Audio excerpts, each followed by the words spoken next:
Hello and welcome to my channel Construction Senses. Hope you all are doing good in your life. I'm Neeraj Rai and please subscribe to my channel for more updates on construction and hit the bell icon. So now we're gonna start our video. Today's video will be on career doubts about the civil engineering. So I'm gonna tell you each and everything. So know the reality and decide yourself. तो चलिए शुरू करते हैं आज की video. So we will start with very basic कि what is civil engineering. तो मैं बहुत कोई डिफिकल्ट डेफिनेशंस नहीं बताऊंगा यहाँ पे. जो मैंने ये लिखा है ये भी बहुत ही सिंपल लैंग्वेज में लिखा है. This is a professional engineering which include designing, planning, constructing and preserving the physical and natural environment. जो सिविल इंजीनियरिंग की डिग्री है वो प्रोफेशनल डिग्री होती है. इसमें हम डिजाइन करते हैं, प्लान करते हैं, कंस्ट्रक्ट करते हैं और उसको प्रिजर्व करते हैं अपने फिजिकल और नेचुरल एनवायरनमेंट को. Like highway, bridges, canal, dam, airport, sewage system, pipelines, building structure and railway. तो आप इसको जरा आराम से इजीली समझने की कोशिश करिएगा कि हमारे एनवायरनमेंट में जितनी भी चीजें हैं, बिल्डिंग्स, आपके जो कैनाल्स हैं, आपके डैम है, आपका एयरपोर्ट है, जितना भी फिजिकल मैन मेड या नेचुरल एनवायरनमेंट है जिसको हम डिजाइन करना, प्लान करना और कंस्ट्रक्ट करना और मेंटेन करना, ये सिविल इंजीनियरिंग है. दूसरा जो पॉइंट है वो है civil engineering is second oldest engineering in the world. हाँ जी दोस्तों, सिविल इंजीनियरिंग दूसरा सबसे पुराना इंजीनियरिंग है दुनिया का. तो चलिए आगे देखते हैं हम. तो आगे हम देख लेते हैं कि अगर आपको सिविल इंजीनियरिंग करनी है तो क्या क्या क्राइटेरियाज होते हैं सिविल इंजीनियरिंग के लिए. तो जो पहला क्राइटेरिया है तो आपको 11th और 12th में आपके पास physics, chemistry and maths mandatory है. 10+2 with physics, chemistry and math is mandatory subject for admission to a course in civil engineering.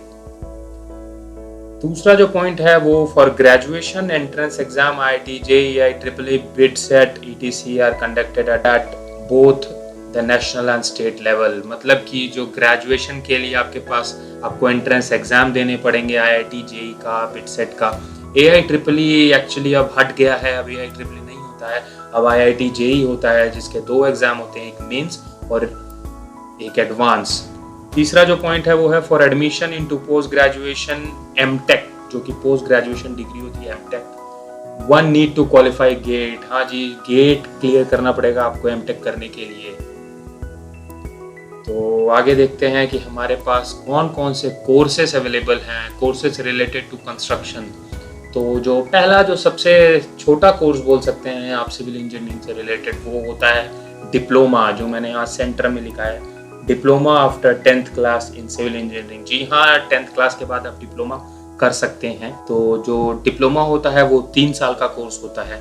और अगर आप डिप्लोमा के बाद डिग्री करना चाहते हैं तो आपकी जो डिग्री है वो 4 साल की जगह 3 साल की हो जाती है. दूसरी जो है वो है graduation degree, that is called BTech, bachelor of technology in civil engineering और construction technology, and BE, bachelor of engineering in civil engineering. कहीं कहीं पे BE बोलते हैं, जैसे कि आपका महाराष्ट्र ले लो. महाराष्ट्र में मैक्सिमम कॉलेज ऐसे हैं जहाँ पे BE की डिग्री मिलती है, बैचलर ऑफ इंजीनियरिंग. तो दोनों ही इक्विवेलेंट होती है, बहुत ही मामूली सा फर्क तो होता है. BTech जो है वो थोड़ा सा प्रैक्टिकल ओरिएंटेड है और BE जो है वो थ्योरी ओरिएंटेड है. मतलब BTech में आपको प्रैक्टिकल्स ज़्यादा होंगे. देन आप देखते हैं हम मास्टर्स डिग्री. तो मास्टर्स डिग्री जिसे हम पोस्ट ग्रेजुएशन कहते हैं, उसमें हमारे पास 2 ऑप्शंस हैं. या तो आप MTech करें सिविल इंजीनियरिंग में या फिर आप MBA करें कंस्ट्रक्शन मैनेजमेंट में. फिर आप जो MTech करेंगे वो MTech इन स्पेशलाइज्ड कोर्स होगा. तो ये जो स्पेशलाइज्ड कोर्स है वो यहाँ क्यों लिखा हुआ है, क्योंकि अगर आप MTech करते हैं तो सिविल इंजीनियरिंग के जो बाइफरकेटेड पार्ट्स हैं, जैसे कि ट्रांसपोर्टेशन इंजीनियरिंग हो गया, हाईवे इंजीनियरिंग हो गया, आपका सॉइल इंजीनियरिंग हो गया, आपका एनवायरनमेंट इंजीनियरिंग है, स्ट्रक्चरल इंजीनियरिंग है, वाटर रिसोर्स इंजीनियरिंग है, इसमें आप स्पेशलाइजेशन कर सकते हैं, मास्टर्स कर सकते हैं इन सब्जेक्ट्स में. तो नेक्स्ट हम बात कर लेते हैं कि आपके क्या क्या इंजीनियर के, सिविल इंजीनियर के क्या स्कोप और टास्क होते हैं। तो जो पहला स्कोप और टास्क है वो है प्लानिंग। तो इसमें किसी भी प्रोजेक्ट को प्लान करना होता है सिविल इंजीनियर को कि वो प्रोजेक्ट कैसे होगा, उस प्रोजेक्ट में कितना टाइम लगेगा, उस प्रोजेक्ट में क्या क्या चीज़ों की नीड है। दूसरा है डिज़ाइनिंग। जैसे कि हम एग्जांपल लेते हैं स्ट्रक्चरल इंजीनियर का, तो स्ट्रक्चरल इंजीनियर किसी भी इंफ्रास्ट्रक्चर का या किसी भी प्रोजेक्ट का स्ट्रक्चर डिज़ाइन करता है। जैसे कि किसी भी बिल्डिंग में कॉलम कैसा डिज़ाइन होगा, कॉलम में कितना रिइंफोर्समेंट आएगा, उसका लोड बियरिंग कैपेसिटी कितनी होगी, और लाइव लोड कितना होगा, डेड लोड कितना होगा, फैक्टर ऑफ सेफ्टी कितना लेना है, ये सारा कुछ देख के डिज़ाइन करता है स्ट्रक्चरल इंजीनियर।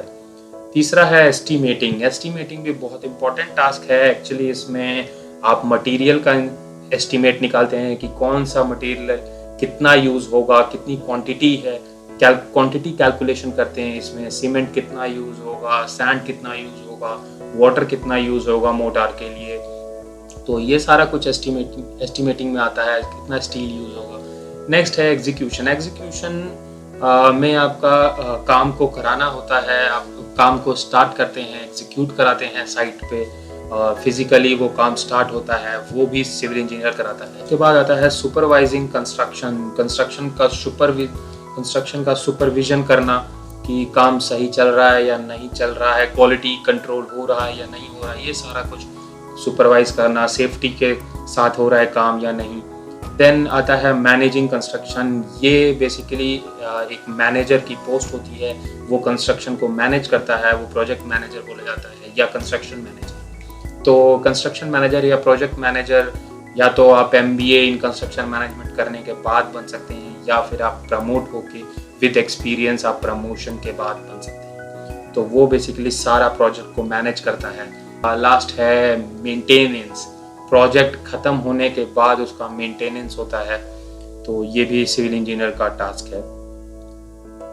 नेक्स्ट हम देख लेते हैं कि क्या क्या फंक्शंस हैं। एक्चुअली ये दोनों चीज़ सेम है, बस इसको थोड़ा सा डीप में थोड़ा समझाया है। तो जो फंक्शन है सिविल इंजीनियर का, जो मैंने अभी थोड़ी देर पहले बताया, और ये सेम चीज़ें हैं, बस ये थोड़े से डीप में है। जो फंक्शन होता है सिविल इंजीनियर का, वो बिफोर कंस्ट्रक्शन होता है, ड्यूरिंग कंस्ट्रक्शन होता है और आफ्टर कंस्ट्रक्शन होता है। तो ये तो हो गई कुछ थ्योरेटिकल बातें। अब हम बात करते हैं कुछ इम्पोर्टेंट क्वेश्चंस की। So it's time to answer some important questions. I know आपके दिमाग में कुछ क्वेश्चंस चल रहे होंगे, तो उम्मीद करता हूँ ये क्वेश्चंस के आंसर्स आपको काम आएंगे। तो पहला क्वेश्चन है वो है, is doing a bachelors degree in civil engineering worth it? मुझे लगता है कि ये सभी के दिमाग में ये क्वेश्चन चल रहा होगा कि सिविल इंजीनियरिंग करना चाहिए या नहीं करना चाहिए, वर्थ है या नहीं है। सो इसका जवाब मैंने यहाँ लिखा है, बहुत ही इजी वर्ड्स में लिखा है, आप पढ़ भी सकते हैं। वैसे मैं बता देता हूँ कि it's totally depends on you, क्योंकि इसमें आपको बहुत सारी वैरायटी मिलती हैं। इसमें आपको real estate, infrastructure, interior fit out and consultancy में से किसी भी फील्ड में आप काम कर सकते हैं और आप कभी भी बोर नहीं होंगे। आप अपने हिसाब से अपनी फील्ड डिसाइड कर सकते हैं। रियल एस्टेट जो होता है वो बिल्डिंग्स, आपके मॉल्स और ये सब कुछ जो भी अपार्टमेंट्स बनते हैं, ये रियल एस्टेट के अंदर आते हैं। इंफ्रास्ट्रक्चर वो होता है जहाँ पे पब्लिक नीड के लिए चीज़ें बनाई जाती हैं, फॉर सोशल नीड्स, लाइक आपके लिए जो डैम बनते हैं, आपके लिए जो ब्रिजेस बनते हैं, आपके लिए जो हाईवेज बनते हैं। इंटीरियर फिट आउट्स, आप सबको पता ही होगा कि किसी भी बिल्डिंग के अंदर का जो भी इंटीरियर का वर्क होता है, मार्बल से लेके फॉल सीलिंग से लेके पार्टीशन वॉल से लेके, सब इंटीरियर फिट आउट्स में होता है।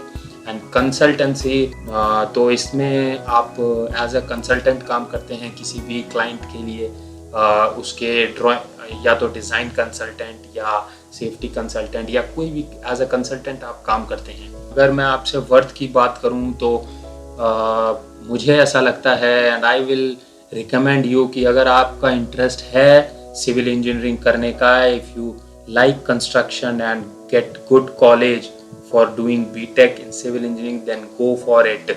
अगर आपको बहुत अच्छा कॉलेज मिलता है तो आप ज़रूर करें सिविल इंजीनियरिंग।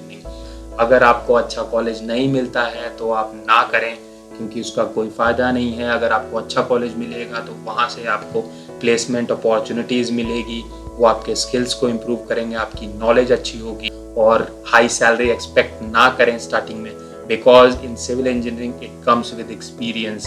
आपके एक्सपीरियंस के हिसाब से आपकी सैलरी बढ़ती है। And finally at last I will say yes, it is worth it.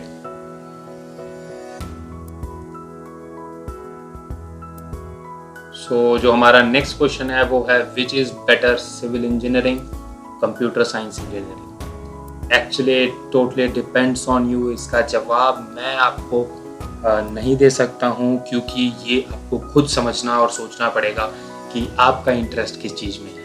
सो मैंने जो यहाँ लिखा है मे बी ये आपको हेल्प करे। This is up to your passion, your curiosity. If you want to work outdoors, enjoy designing drawings and tackle different challenges daily, then आप civil engineering लें। but select computer if you want to work in AC room sitting on a chair in front of laptop and PC। मैं आपको बता दूं कि computer science has a high scope in campus placement, particularly if you want to see yourself in Infosys, Wipro and CSIT business, क्योंकि ये bulk और mass recruiters हैं। ये अगर आप civil is more mathematic oriented and full of practical study with high government and private sector reach in India and overseas। Yes, it is very correct कि अगर आपको गवर्नमेंट जॉब में interest है तो civil engineering has a high reach in government sector. बहुत सारे government jobs आते हैं सिविल इंजीनियरिंग के, बट CSIT के जॉब्स गवर्नमेंट सेक्टर में बहुत कम हैं।